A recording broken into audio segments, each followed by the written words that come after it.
So at this time, I want to introduce Joan Reynolds. Joan is a naturalist. She's a volunteer for the Audubon Society, and she has been past president right there. And so we are so glad that she can join us today. And again, thank you for coming and being part of the Rogers Public Library. Okay, hello everyone. I'm going to try to use this mic. If you can't hear me, let me know. I'm not really sure how it works, so let me know if it's not working for you. And my name is Joan Reynolds. I'm a volunteer with the Northwest Arkansas Audubon Society, and that's our website over there. If you want to know anything about us, just go to that website and you can find out. We have field trips every month, sometimes 2 or 3 field trips a month. And they're almost always listed on the website. And I'm also Northwest Arkansas Master Naturalist, and do a lot of volunteer work with that group. And I've got some handouts back there for both groups if you're interested in. You can learn a little bit more about them. And I'm just a birding and eagle enthusiast. So let's look at bald eagles in Northwest Arkansas. The bald eagle's binomial name is Haliaeetus leucocephalus, which, if you break it down from the Latin and the Greek, it means a sea eagle with a white head. And so you can see where it gets that name. They've been our national emblem since 1782. Back in 1782, it's estimated that there were 100,000 breeding pair of bald eagles in North America. And that number is down now. I think the last number I saw was about 9,700 nesting pairs. So the numbers are way down. But there's still a good success story to go with that, despite that bad news. And to learn a little bit about bald eagles, where they spend their time. On this map, the red at the far north are the northern bald eagles, and they're migratory, and they nest up in that red area. They may also nest in some of the purple areas, and then once their babies have fledged from the nest, and the weather starts to get cold up north and the rivers and the lakes freeze over, they head south. And a lot of them stop in Northwest Arkansas. And so you can see on the map that it's also purple in a lot of Arkansas. That means that we have year-round bald eagles that they nest here, they don't migrate, they stay. They're a southern population. And one of the reasons that we get so many bald eagles in the winter now is because of all the large water impoundments along the White River, the Arkansas River, and the Mississippi River was always a draw. The first recorded bald eagle in Arkansas was John James Audubon I've got the year in here somewhere, but he saw it when he was traveling down the Mississippi the first time along Arkansas, and it was a nesting pair that he saw. And most of the eagle records are from, I don't know, is there a cursor showing up over there? From the eastern part of the state, the White River Refuge. Bald eagles, they're almost obligated to be around water, in particular fresh water. They like large bodies of water. They like large estuaries or open swamps and marshes. Something with big trees nearby that they can perch in and hunt from. But their diet consists mostly of fish and waterfowl and carrion. And so they do eat a lot of dead animals.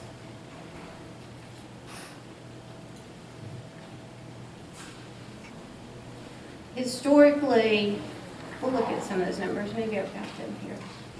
Here you can see 3 eaglets in a nest near Waldron several years ago, and you can see, if you know how big an eagle is, you can tell this is a huge nest. Sometimes the nests actually weigh about a ton, and they're 10 feet across. And people usually say they look like an upside-down Volkswagen in a tree, so that's how big they are.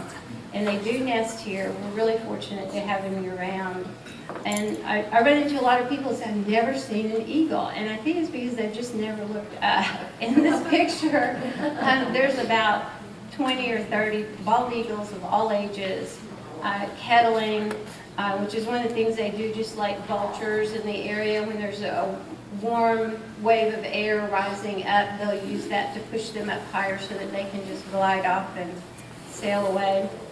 And eagles do that too. So if you look at those vulture kettles, sometimes there's going to be one or two eagles in there with them.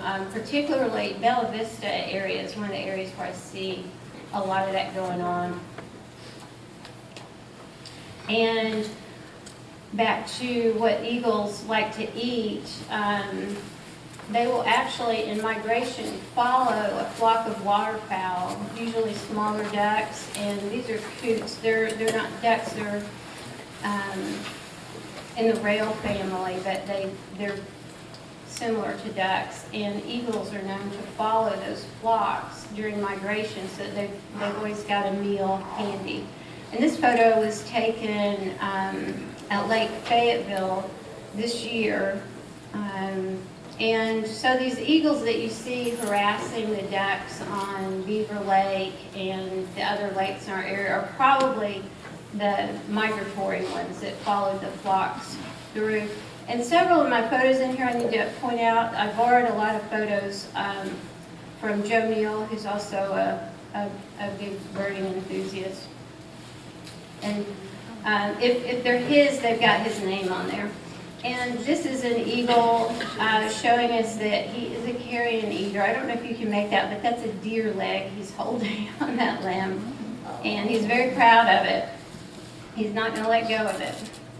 So, I mean, but it's hard to pass up a free lunch, so I can understand.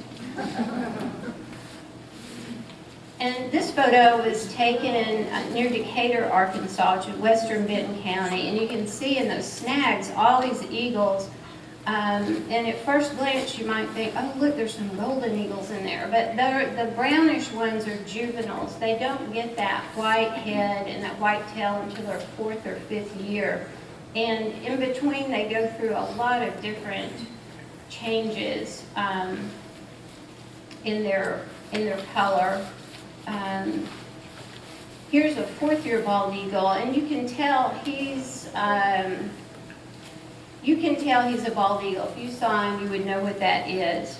But he's still got this light kind of band at the end of his tail and a little bit of white flecks in his outer wings, and his head's not totally white either.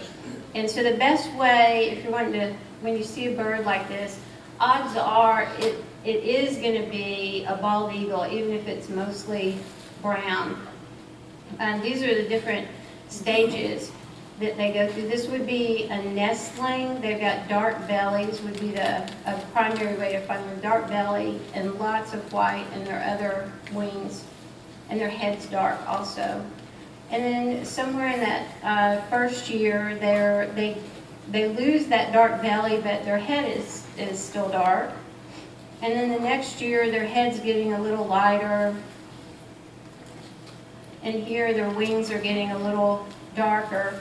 This one, I think this is about a 4th year, 3rd year maybe, yeah, probably a 3rd year juvenile bald eagle. And they look a lot like an osprey. I don't know if any of you are familiar with osprey, but they migrate through here in the autumn and they go back in the spring. They don't nest here, but we see them a lot at Beaver Lake.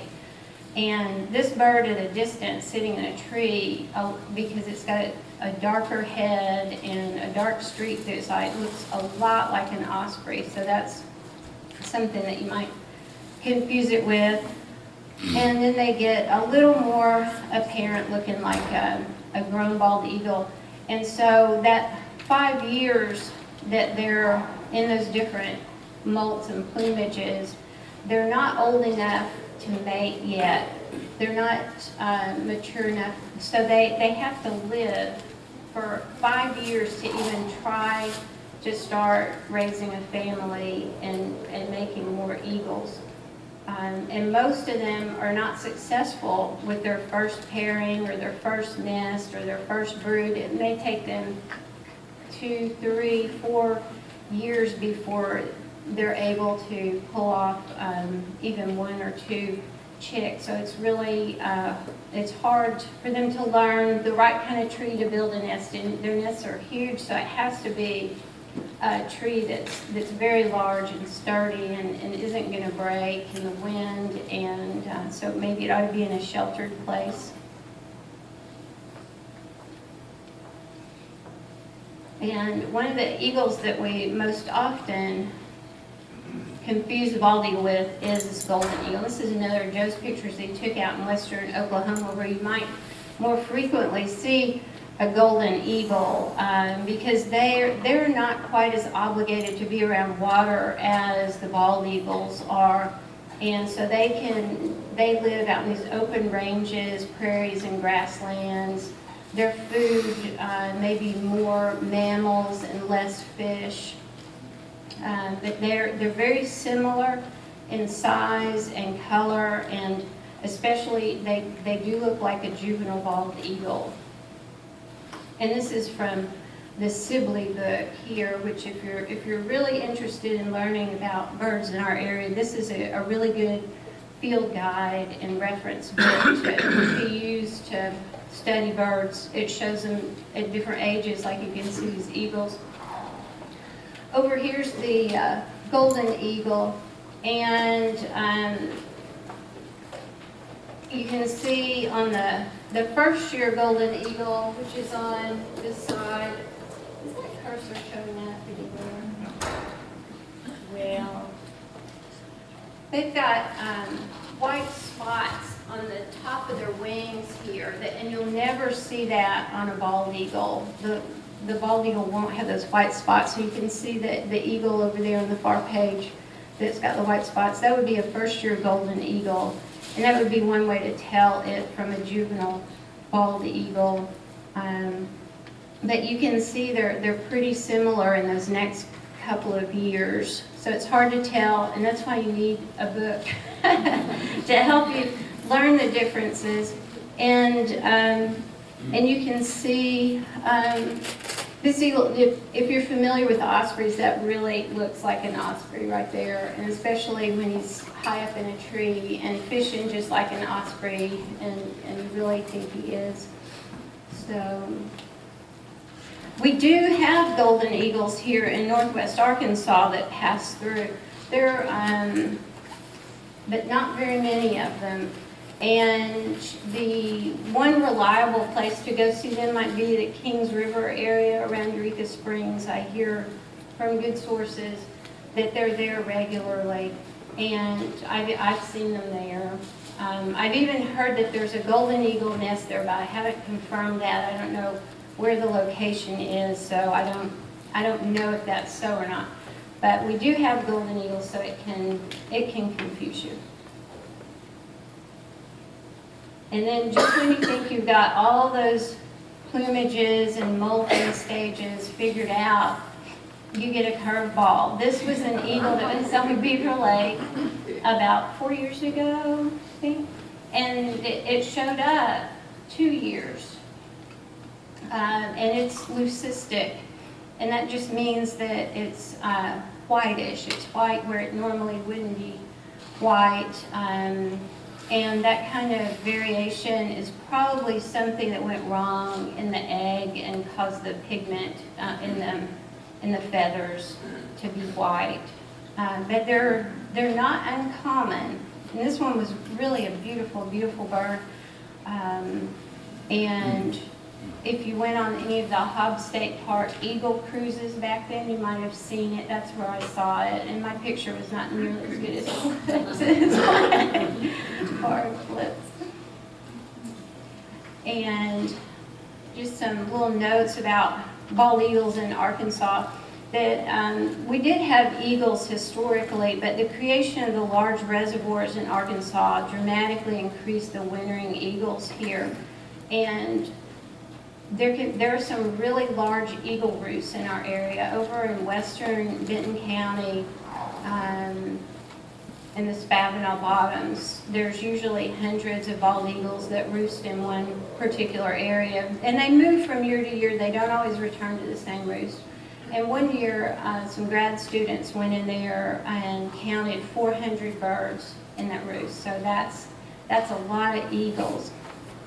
And from the 1920s to the 1950s, bald eagles were considered permanent residents of Arkansas, and most records were from those counties that you think of that have a lot of water in them over by the Mississippi. And but they were considered statewide, and that time period, the 20s through the 50s, is sort of when people really started keeping records of them and noticing that they weren't migrating, they weren't coming in the winter and then leaving. They actually lived here year-round. And I know that southern population of eagles that don't migrate were known along the Arkansas River, too. The White River Refuge over on the east side of the state in 1956 was the last time that nesting was reported in Arkansas for about 25 years.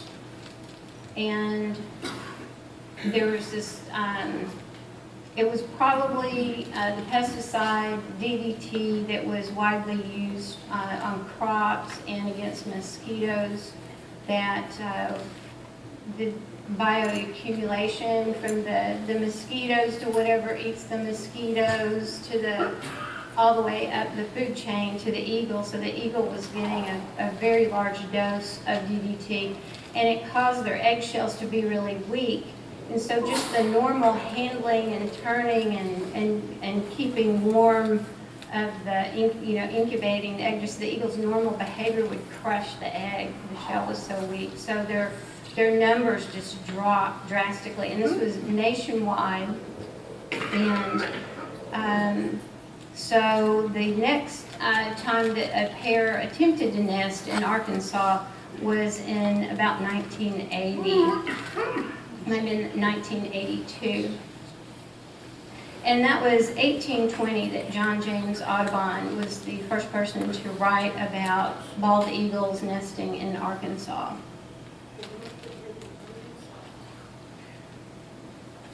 And the bald eagle's recovery from the brink of extinction, and it wasn't just DDT, it was also habitat destruction and loss of their prey.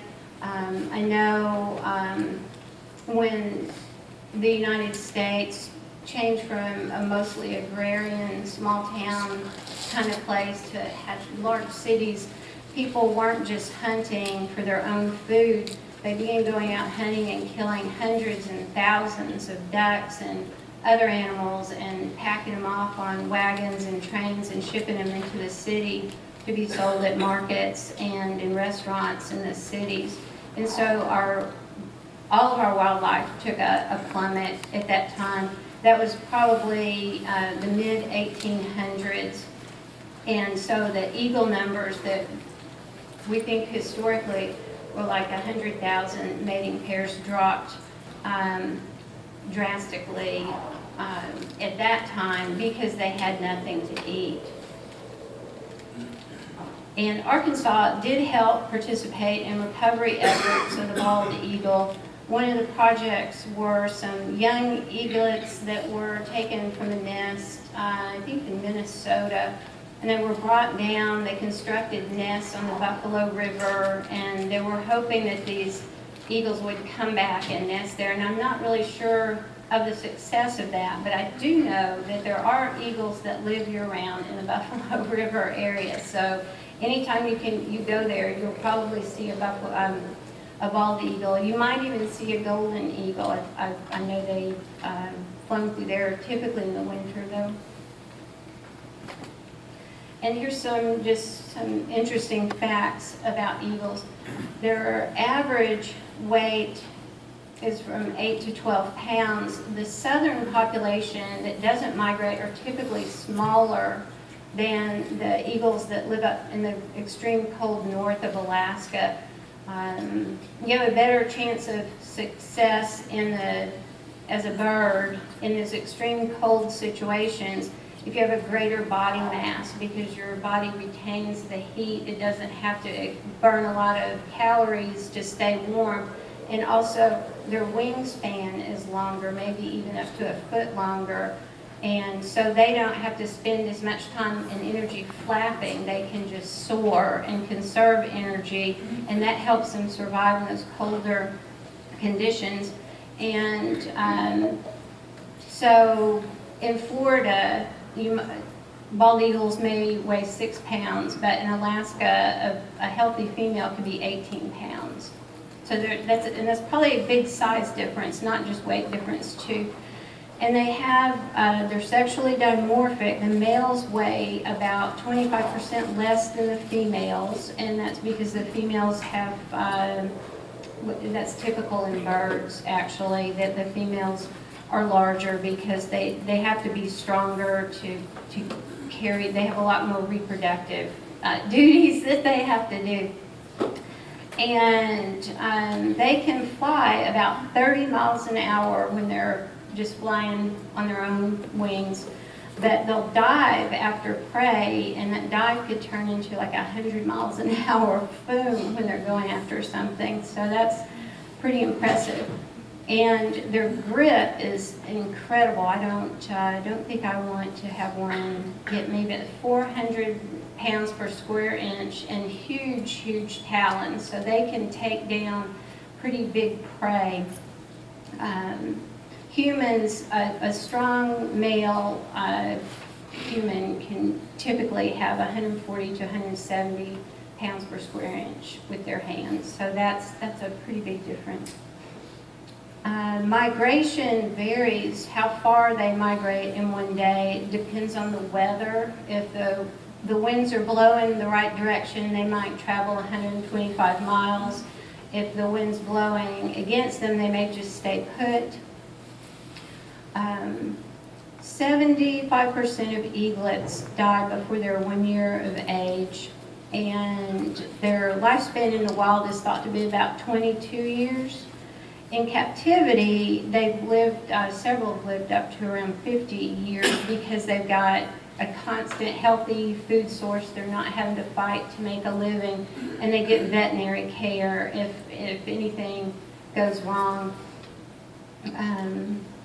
And I think we've already talked about this. Well, maybe not. Not all bald eagles migrate. If food is plenty, they won't migrate, and that kind of helped in that reestablishment of those southern eagles, because Beaver Lake apparently has good food year-round for eagles, and we now have, the count varies from year to year, but I think this last year there were 3 active bald eagle nests around the lake. So you probably saw, if you went out to the Beaver Lake area, you could have seen bald eagles, juveniles and adults flying year-round.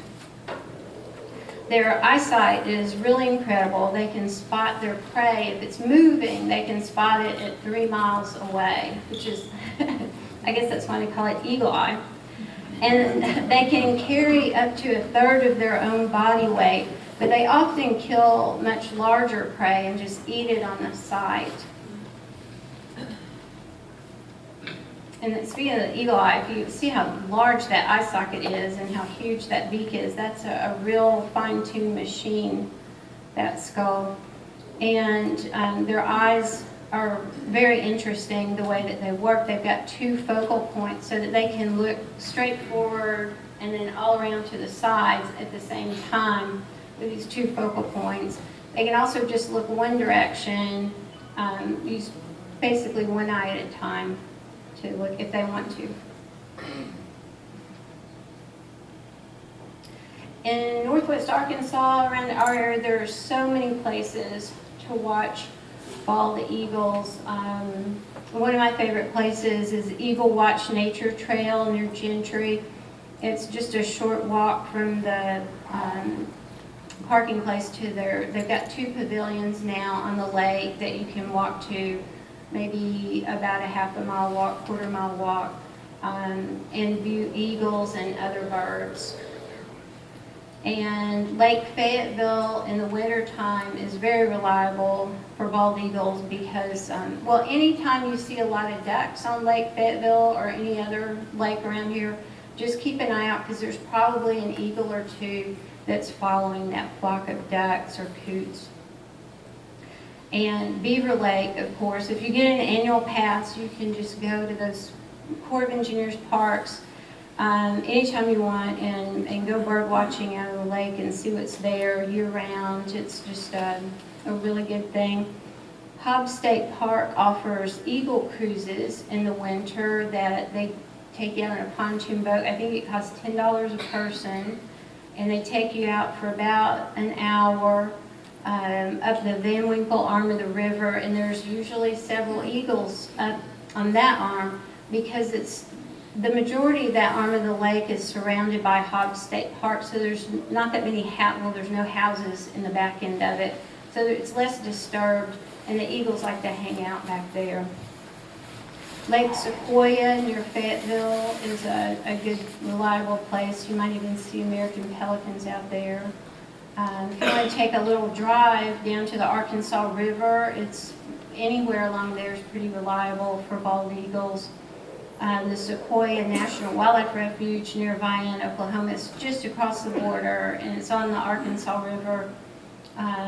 It's got lots of eagles, and it's just a good wildlife viewing place altogether.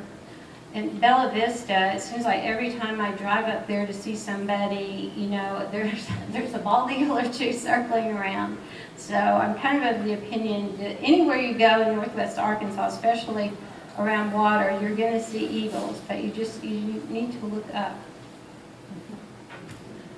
And out in western Benton County this year, we were going out looking for eagles, and we stumbled upon this nest that is a brand new nest that we hadn't seen before, and you can see this nest from about a mile away. It's so big in the tree, and but it doesn't seem to be really occupied right now. Sometimes eagles build a test nest. Maybe they're kind of courting right now and just showing off, hey, I can build a nest. Don't you want to come see my nest?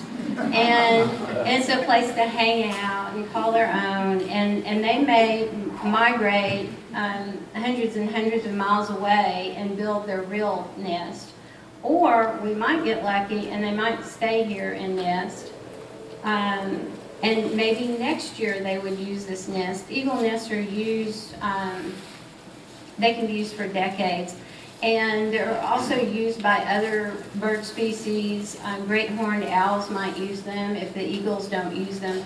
And eagles do typically, not typically, but often, they will build a test nest. Maybe they just don't really, after they build it, maybe they really don't like it, and so they'll start another one somewhere else, or something disturbs them, and so they go build somewhere else. So sometimes when someone tells me, well, there's 5 nests out there, and I'm like, yes, but are they active? You know, we don't know that there's actually 5 breeding pair of eagle at this location. We do know there's 5 nests, but how many nests are actually being used would take a little more watching. So this is how desperate things got for eagles. In 1963, there were only 417 breeding pair, and that was after all the assaults we threw at them and then the DDT. And it took us about a decade to ban DDT, and that was a very contentious thing, but it's been a real boon for the eagles and for other raptors, red-tailed hawks, and other animals in general.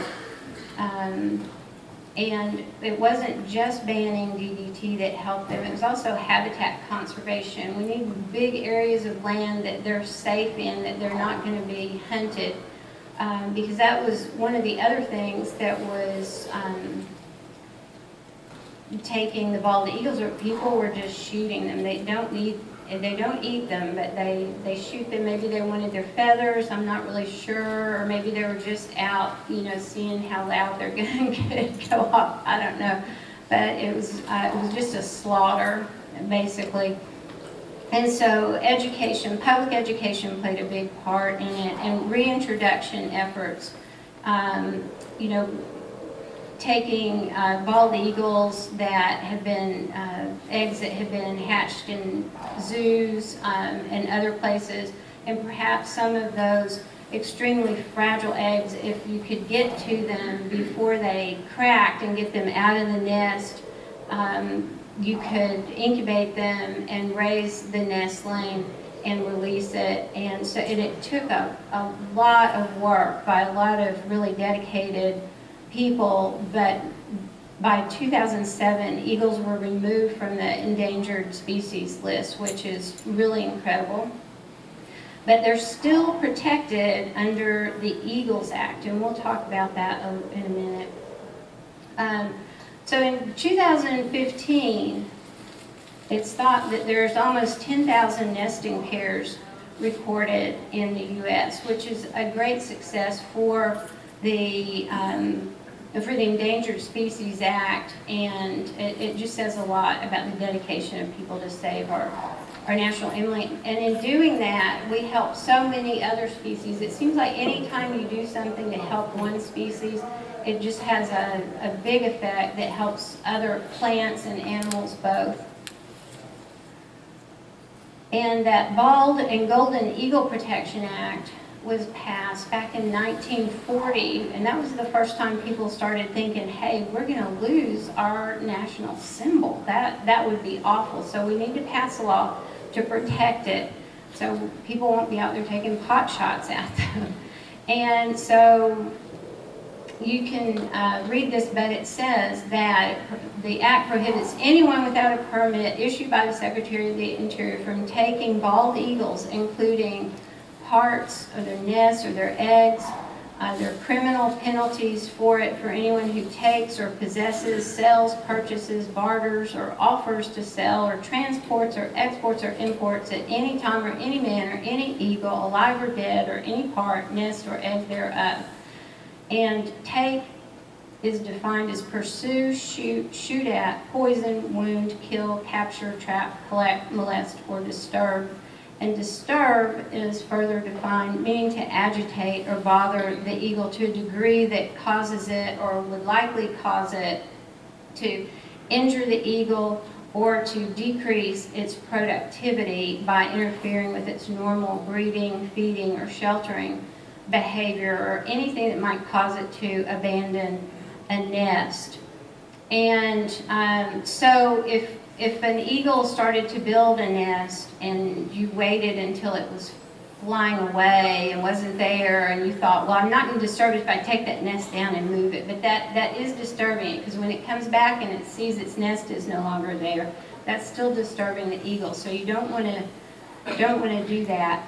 And this was 1940. It's really helped a lot. Public education, teaching people to be more responsible about what they're shooting has helped. And you read in the paper, it just seems like just a couple of months ago, just somewhere near here, maybe it was right across the border in Oklahoma, or it could have been Arkansas, there was a bald eagle that was shot and found dead by the road. And that's, you know, we just can't afford to keep losing them. So, and there are fines and penalties. One of the people that really helps our bald eagles and other raptors is Lynn Scimbato. She's a licensed bird rehabber, and she runs the Morning Star Wildlife Rehab Center, and you might have seen her and her teaching birds around here. And this, I think it was back in about 2011, I can't remember. She released a bird that she had rehabbed. It took months for this bird to get strong enough to be released, and she released it at Hobbs State Park at the Visitor Center after her program. As you can see how massive this bird is, and her huge leather gloves that she has to wear when she deals with it. I mean, the eagle's almost as big as Lynn is. And here, that didn't work. Let's see. presentation of Hobbs in '09. It might have been. It was quite a while back. Well, this was supposed to be a video that was going to play, and she lets the eagle go, and it flies, and it sits up in a tree up there, and the crowd was just oohing, and for some reason the video is not coming on. Oh, there we go.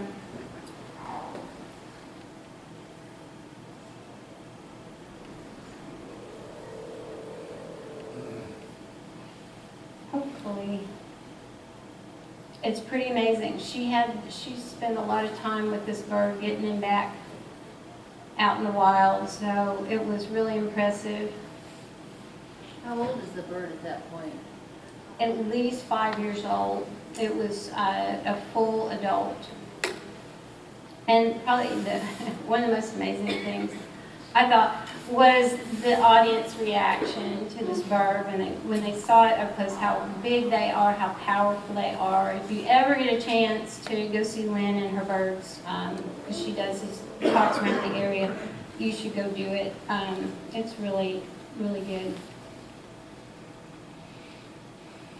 But eagles still face a lot of dangers. One of them is lead poisoning from fishing lead and from lead shot, because waterfowl eat those when they're dabbling. Mallards will dabble and they eat that lead shot, and it gets their stomach acids, let that into their body, and then the eagle eats it. So the lead is bioaccumulating up, and that's one of the biggest hazards right now for eagles is lead poisoning, illegal hunting, habitat loss, harassment, and unaccounted for take are things that all are interfering.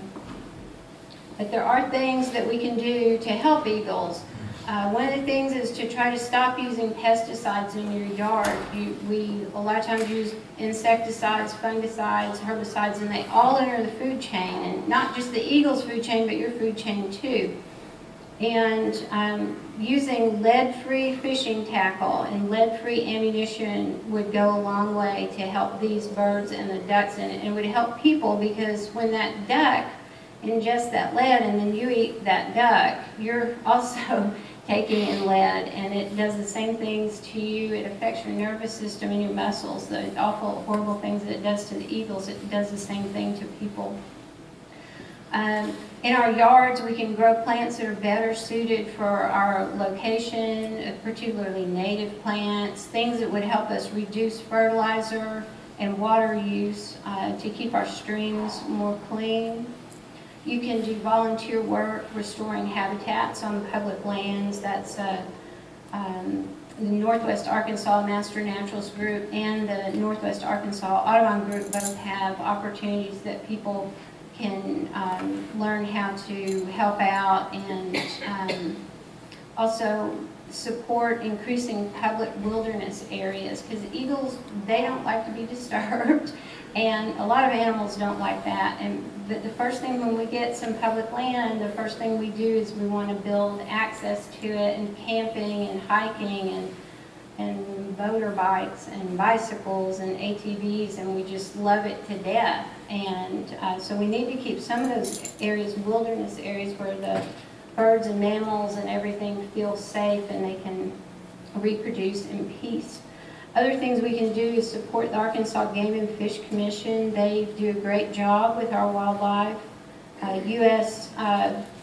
Fish and Wildlife also are involved in eagle recovery projects. The Environmental Protection Act and the Endangered Species Act are good laws that have really helped wildlife and human beings as well. U.S. Corps of Engineers manage Beaver Lake and keep account and keep an eye on our eagles around here. Arkansas State Parks, such as Hobbs State Park, Devil's Den, they have all kinds of public education programs going on there, and great opportunities to get outdoors and learn more about the outdoors. The Arkansas Natural Heritage Commission has a lot of opportunities for people to volunteer on the land that they manage for us. We can go out and whether it's just something simple like picking up litter off of it, or if it's going out and cutting invasive species, invasive plants out so that the native plants can come back.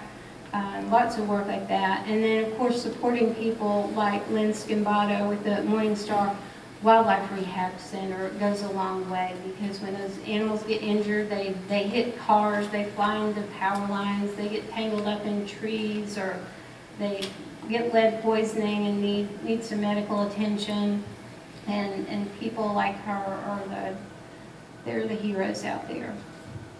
So, does anyone have any questions about eagles? When do the migratory eagles get here? November, and then leave in March? Typically you'll start seeing them in October sometime, and then by mid-March they're usually gone. So they're still out there now. If you get out there and look, they're still out there soaring around. But we do have quite a few year-round now, permanent residents. So that's you could see them any time of year now. And I've got some handouts over there. There's a birding book that Game and Fish puts out called Arkansas Backyard Birds, and it's really good for someone who's starting out birding. It's got all the common birds that you see around here. So that, if you're interested in that, you could pick one of those up. And there's also an Audubon handout to give you some ideas about having a healthier yard, inviting wildlife into your yard.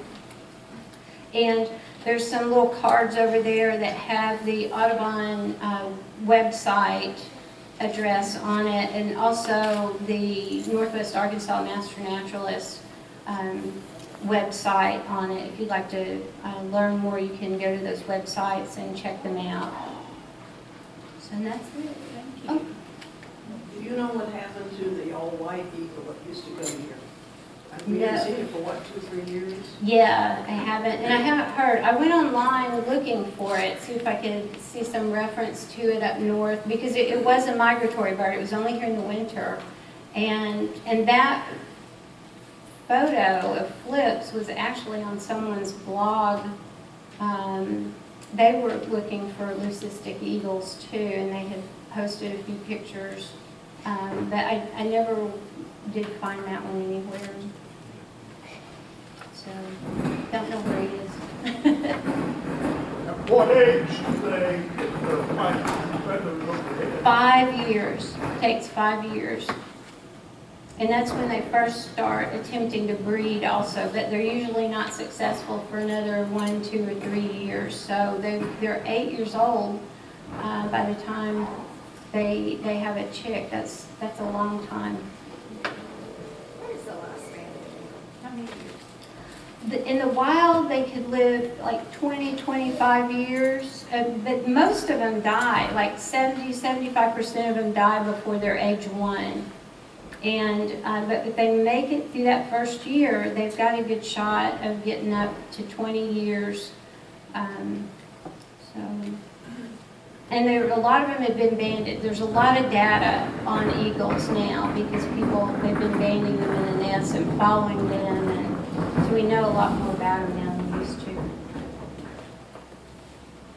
Are there any golden eagles in this area? Yes, particularly around the Kings River, around Eureka Springs, that part of the Kings River. Supposedly you can see golden eagles there year-round, but I've only seen them there in the winter. Let's give Joan a great big